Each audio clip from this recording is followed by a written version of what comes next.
आजच्या 25 जुलैला दक्षिण महाराष्ट्र, लातूर वगैरे भागामध्ये, बीड असेल, जालन्याच्या काही दक्षिण भागामध्ये चांगला जोर वाढलेला होता सकाळपासून. आणि मागील काही दिवसापासून आपण नाशिक क्षेत्राच्या आवक बाबतीत देखील बातमी दिली होती. त्या पद्धतीने त्या भागात आवक सुरू झालेली आहे. पण अजूनही काही भागांना समाधानकारक पाऊस तिथेही नाहीये. आणि बघायला गेलं तर शेतकऱ्यांना सगळ्यात मोठ्या अंदाजाची गरज म्हणजे एका उघाडीची गरज आहे. ती भाग म्हणजे विदर्भ असेल, पूर्व विदर्भ असेल, इकडे नांदेड, लातूर, परभणी, जालना, बीड असे काही भाग आहेत. त्याचबरोबर दक्षिण महाराष्ट्र सुद्धा त्याच्यामध्ये मोडल्या जातोय.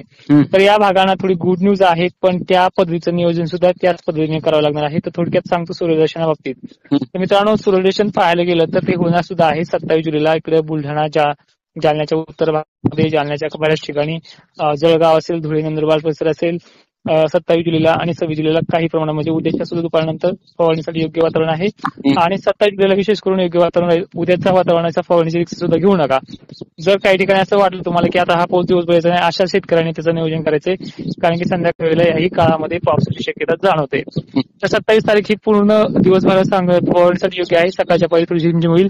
8-9च्या पुढे नंतर हा पाऊस उघडेल. 10, 11, 12, 1 वाजेपर्यंत किंवा 2:30 वाजेपर्यंत चांगली फवारणी करता येईल. 4-5 वाजेपर्यंत फवारणीचा वेळ असेल, नंतर फवारणी टाळावी. तर 27 तारीख ही विदर्भासाठी फवारणीसाठी योग्य आहे. तर मराठवाड्याचा विचार केला तर हिंगोली, वाशिम, नांदेड परिसरात सुद्धा फवारणीसाठी योग्य दिवस असेल तो म्हणजे 27 जुलै. पण लातूरच्या उत्तर भागामध्ये तेलंगा, उदगीर, सावंतवाडी, लोहारा खुर्द, धाराशिव, केज, बीड, माजलसुंबा या भागामध्ये दिनांक 28 किंवा 29 तारखेला फवारणीचा योग्य वेळ असेल. सर, तर काही मित्रांच्या कमेंट आहे की खंड कधी पडणार? कांद्याच्या बाबतीत आपण 25 जुलै रिपोर्ट देणार होतो. ती 25 जुलै आली आहे. संध्याकाळी तुम्ही काय करा, तुमच्या मोबाईलवरती माझा लाईव्ह हा घेऊन टाका. आणि जर थोडक्यात सांगायचं म्हटलं तर खंड हा दिनांक 12 ऑगस्ट आपण तुम्हाला मागच्या वेळेसही सांगितलंय त्यावेळेस. आणि खंडाच्या बाबतीत शेतकऱ्यांनी घाबरायचंच नाही, कारण की खंड हा लातूर, नांदेड, बीड, जो काही केज वगैरे वळवणी भाग आहे, त्याचबरोबर विदर्भात सगळ्या विदर्भांना हा खंड पोषक असणार आहे. खंडामध्ये सुद्धा खूप चांगला पाऊस आहे.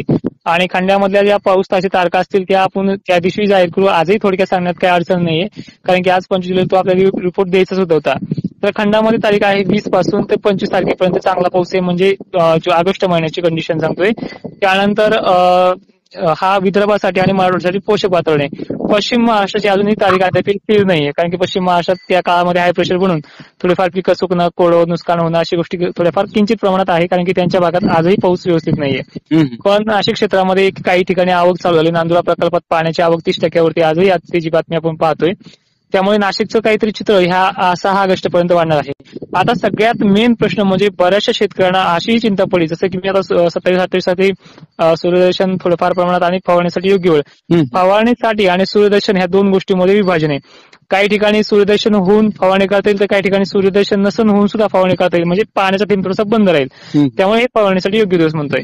तर आता विचार केला तर विदर्भाचा जे काही वर्धा भाग असेल, यवतमाळ असेल, पूर्व विदर्भ सर्व जिल्हे असतील, यांच्या भागात काही ठिकाणी अति मुसळधार पाऊस झालाय. तर यांच्यासाठी उसंत ही 2-3 ऑगस्ट नंतर राहणार आहे. पण 5-6 ऑगस्टला पुन्हा जोर वाढणार आहे. तोपर्यंत पाऊस अशाच पद्धतीने 27 कधी, 28 कधी, कोरड काही, संध्याकाळच्या पाऊस काही, अशी कंडिशन या भागातली आहे. मध्य महाराष्ट्र, मराठवाड्यातल्या सर्व जिल्ह्यांना, मग त्यात जालना असो, बीड असो, बुलढाणा असो, कोणताही भाग असो, 27 तारखेला उसंत दिल्याच्या नंतर 28 तारखेला पुन्हा जोर वाढेल. आणि 29 तारखेला पुन्हा थोडा कमी होईल. परत 2-3 तारखेला थोडा जोर वाढेल. परत 5-6 ऑगस्टला जोर वाढेल. 2ला किंवा 3ला काही भागामध्ये त्या भागात कमी असेल. पण येणाऱ्या 27 तारखेनंतर पावसाला ब्रेक थोडासा मिळाल्याच्या नंतर पाऊस हा कंटिन्युटी म्हणजे झडग्यासारखा थोडा कमी राहील. पडला तर तो पडेल, नाही तर मग असंच भाग बदलत पडत राहील. एक तर ही कंटिन्युटी जी आहे ही आजच्या दिवशी असते. उद्यापासून थोडासा मालेगावकडनं, इकडे धुळ्याकडनं थोडासा फरक पडत जाईल. आणि जी कंटिन्युटी जे झडीचा वैताग आलेला आहे तो थोडा कमी होऊन जाईल त्या तारखेनंतर. चालेल. नेक्स्ट टाइम काय करा, शेतकऱ्यांनी कमेंट करता अगोदर आपला तालुका, जिल्हा, अशा काही गोष्टींची माहिती देत चला. म्हणजे बोलताना आता उदाहरणार्थ कोणी सिंधुदुर्गचा असेल तर त्यांना कशी फवारणीची वेळ सांगणार, जर पूर्व विदर्भाचा असेल त्यांना कोणती वेळ देणार, म्हणजे आपल्याला एक शेतकऱ्यांचं नाव कमेंटवरचं तरी असणारा तालुका, जिल्हा सांगत चला म्हणा. ठीक आहे. हा, बरोबर आहे सर. धन्यवाद.